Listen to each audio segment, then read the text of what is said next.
Hi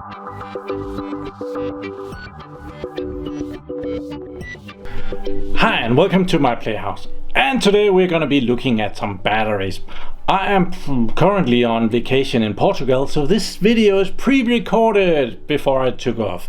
So yeah, I have some batteries on the table. That's better lighting. I have some batteries on the table, and probably they're going to be a very easy fix. I think they have just been discharged too much, and therefore it will be easy just to charge them up a little bit, and they will be good to go in the charger and work as normally again.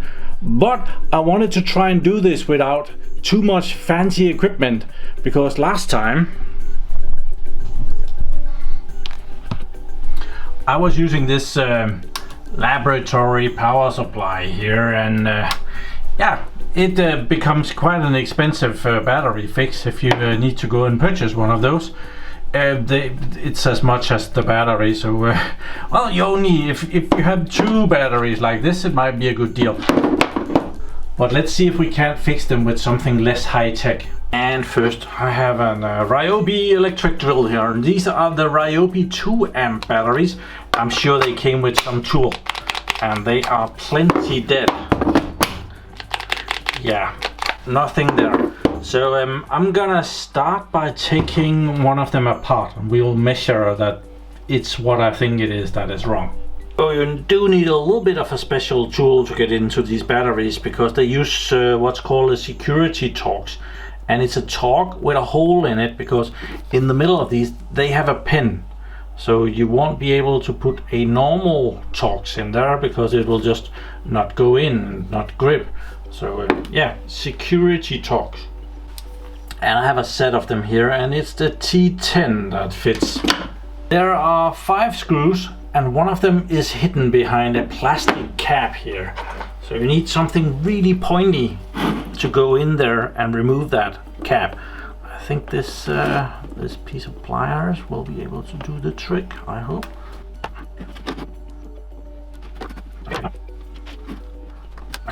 Pointy thing to break that up. It's just a cap like that, plastic thingy.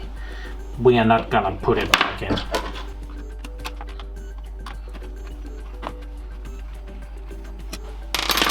There. So now the battery should come apart.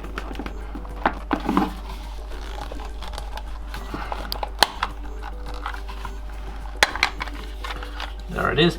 And as you can see, there's a circuit board in here, and that circuit board is protecting the battery. So, and right now it's preventing the battery from getting a charge, because it registers that these batteries are too low, and therefore it won't charge them. At least that is what I'm guessing. That's usually what happens. Let's measure. Okay, plus red wire, and minus is up here. So we have 1.8 volts. That's not great. That's not enough. So we need to charge this, and we can't charge it up here. So we have to take the battery apart to be able to charge it, or we could drill a hole in each side and connect something. But yeah, take it apart and find out that this is the error, and we can do something about it. Let me show what I'm thinking here. So I have a tiny battery here, and this is a regular 12-volt battery. This one comes out of a UPS, and my idea is that I have some wires. You could strip some household wire. This is just easier for filming, but well, wrap some wire around the terminals here like this, and then we connect the battery to the PCB. And it's pretty easy, because this is the minus side, and there's a shunt or a fuse right there, so we can connect to that. We can put the minus on there, and that has a good connection. And then we can connect the positive lead. Let's just show that there's power on the battery. I did just charge it a little bit, so let's just see. There is 13.30 volts on here. It's a 12 volt battery, but it shows a little bit more than the... Did you see that at all? I'm not sure you did that. There. So let's try and connect this and see what happens. I'm just gonna touch it. It doesn't blow up. Not right away anyway. So I'll take the multimeter and I will make sure that the voltage is going down on the battery. Well, it's actually going up. So we can also measure down here. Let's see. Well, it sees 12 volts, so it must be charging. So there is a little bit more voltage on the battery than there is down here. That is normal. So I'm letting it charge for a little bit. The power needs to go from this battery and over to this battery.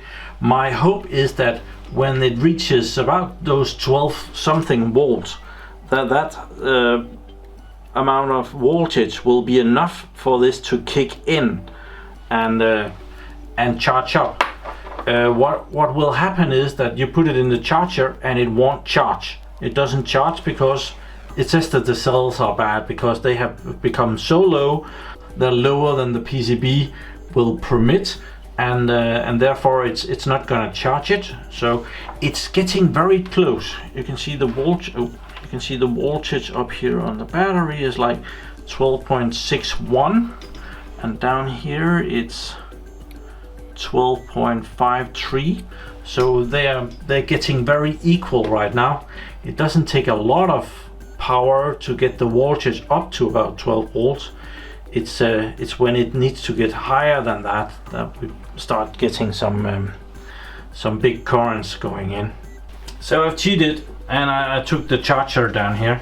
So I have the other battery. We haven't done anything to this one yet, and it just blinks here red. And it doesn't start charging, which it should do over here. So it's not good. So but I think the other battery is just about done. So I want to move it over to the charger as fast as possible. So I'm going to disconnect power, put on the thingy and put it on the charger, and hopefully the voltage is great enough for it to start. Oh, that goes that way. There.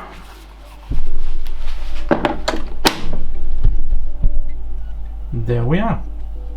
Works like a charm. This is pretty much a dumb charger. It's just delivering the right voltage to the battery. So the PCB in here is gonna make sure to balance all the cells and stuff. So that is good to go. Okay, I have something else in mind with this one. So I'll take it apart and we'll go into that. Okay, the screws are out. I expect that this is exactly the same issue. So let's check. It looks good. So let's measure the voltage. 1.9 volts. So that's too low. What you could do if you have one bad battery and you have a good battery, like this is another one, this is a 1.4 amp hour battery. Well, you actually have voltage up here. There is a plus and a minus on the top here, so you can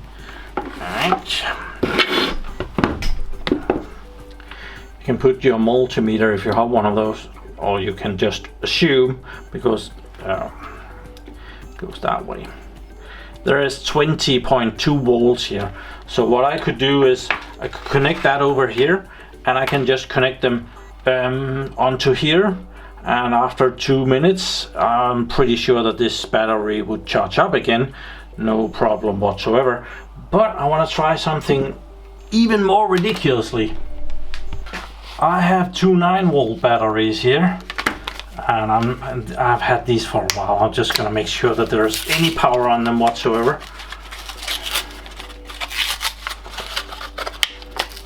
Otherwise we might have to go get two others. I'd rather not use two good batteries for this, but yeah, there's like 8.8 volts on here. Let's check this one.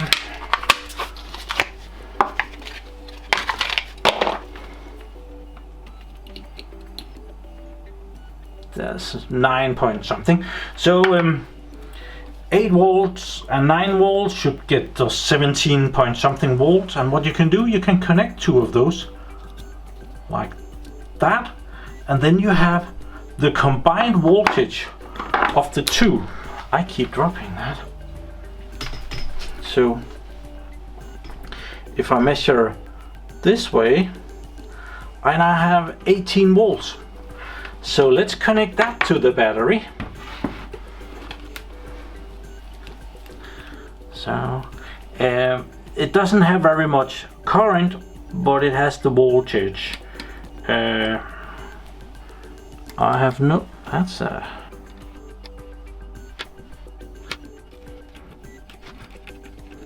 there. So on 9 volt batteries, that thing is the minus, so we'll connect that to minus like that, and the other one is the positive, so we'll connect that to the positive. And it should be putting the power from here and over to there, and it's gonna drain pretty quickly because there is not a lot of power in there. Yeah, it's down to 6 volts. It is getting up. So we'll let it move power over, so the voltage should rise here and rise there. And when they're equal, I guess all the power has been put over. So it has been running for a little bit. It's not long enough, I don't think, but we're up to 9.5 volts. So it's getting there.